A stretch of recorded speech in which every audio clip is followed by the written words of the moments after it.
Friends, आप लोग कैसे हैं? आई होप आप लोग बहुत अच्छे होंगे। तो आज हम लोग पढ़ने वाले हैं एनसीईआरटी एग्जाम्पलर के जो चैप्टर हैं जंतुओं और पादप में परिवहन। तो इसके जितने भी टोटल एमसीक्यू है उसे हम लोग करने वाले हैं। तो चलिए पहले क्वेश्चन पे चलते हैं। ये सब जो क्वेश्चन है आप लोग का जितना भी RPF, ALP technician, group D जितने भी एग्जाम है उसके लिए अति इम्पोर्टेंट क्वेश्चन है। तो चलिए हम लोग पहले क्वेश्चन पे चलते हैं। पहले क्वेश्चन में बोला जा रहा है वह पेशीय नली जिससे जिससे संचित मूत्र शरीर से बाहर निकल जाता है कहलाती है।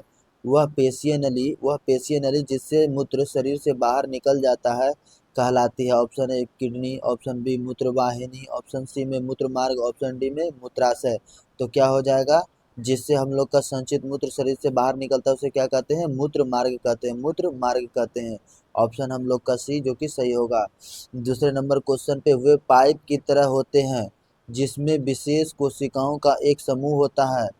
वे पदार्थों का परिवहन करते हैं और पौधों में दो तरफा यातायात बनाते हैं। निम्नलिखित में से कौन सी शर्तें ऊपर उल्लिखित सुविधाओं के लिए योग्य है? तो कौन सा हम लोग का ऑप्शन सही होगा?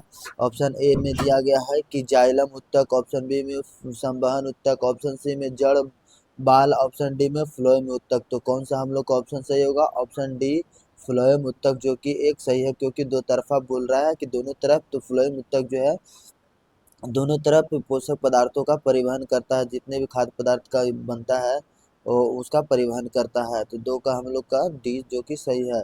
चलिए 3 नंबर क्वेश्चन पे, रक्त रक्त और ऊतकों के बीच पोषक तत्वों का अवशोषण और श्वसन गैसों का आदान प्रदान होता है। ऑप्शन ए में नसों द्वारा, ऑप्शन बी धमनियों द्वारा, ऑप्शन डी में दिल द्वारा, ऑप्शन डी में कोशिकाओं द्वारा। तो कौन सा ऑप्शन सही होगा? कोशिकाओं के द्वारा जो है रक्त और ऊतकों के बीच जो है पोषक तत्वों का अवशोषण और श्वसन गैसों का आदान प्रदान जो होता है कोशिकाओं द्वारा होता है। 3 के डी। 4 नंबर क्वेश्चन पे, मानव शरीर के निम्नलिखित में से किस भाग में श्वेत ग्रंथियां अनुपस्थित होती है?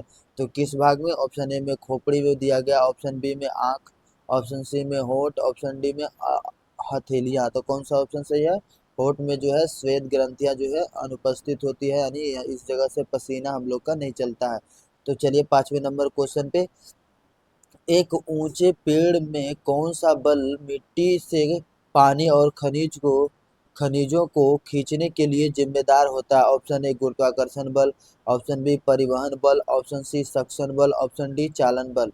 तो कौन सा हम लोग का ऑप्शन सही होगा? ऑप्शन सी नंबर जो है सक्शन बल जो कि सही है। 5 का सी नंबर जो कि सही है।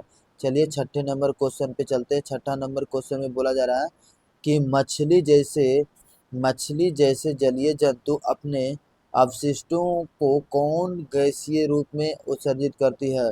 कौन यानी मछली जैसे जलीय जंतु अपने अवशिष्टों को कौन गैसीय रूप में उत्सर्जित करती है? ऑप्शन ए में ऑक्सीजन, ऑप्शन बी में नाइट्रोजन, ऑप्शन सी में अमोनिया, ऑप्शन डी में नाइट्रोजन, ऑप्शन बी में हाइड्रोजन बोला जा रहा था। तो कौन सा हम लोग का ऑप्शन सही होगा? ऑप्शन नंबर सी जो कि है अमोनिया के रूप में अपशिष्ट पदार्थों का उत्सर्जन करता है मछली। तो 6 का सी जो कि सही होगा।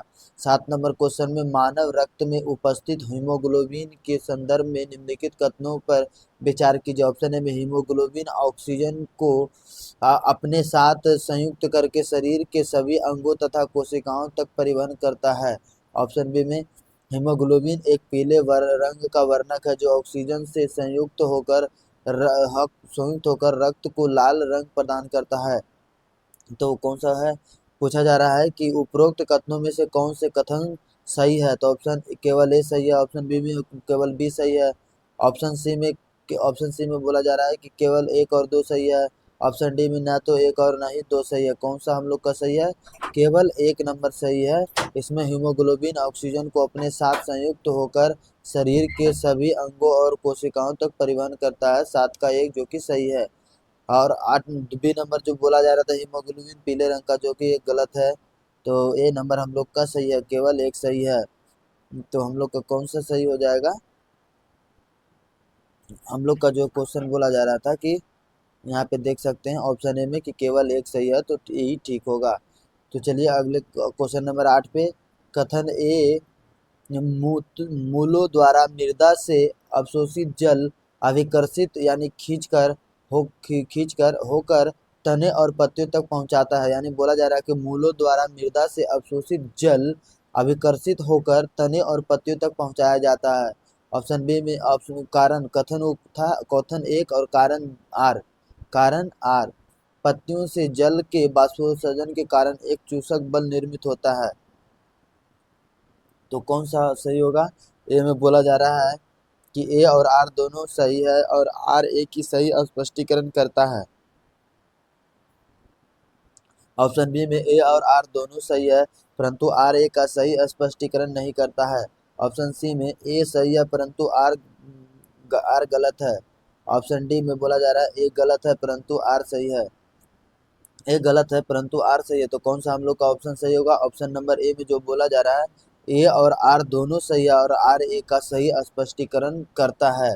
ऑप्शन ए जो कि सही होगा 8 का, क्योंकि यहाँ बोला जा रहा था कि अब कथन में बोला जा रहा है मूल द्वारा मृदा से अवशोषित जल अभिकर्षित होकर तने और पत्तियों तक पहुँचता है, जो कि सही है। और आर पत्तियों से जल के बाष्पोत्सर्जन के कारण एक चूसक बल निर्मित होता है।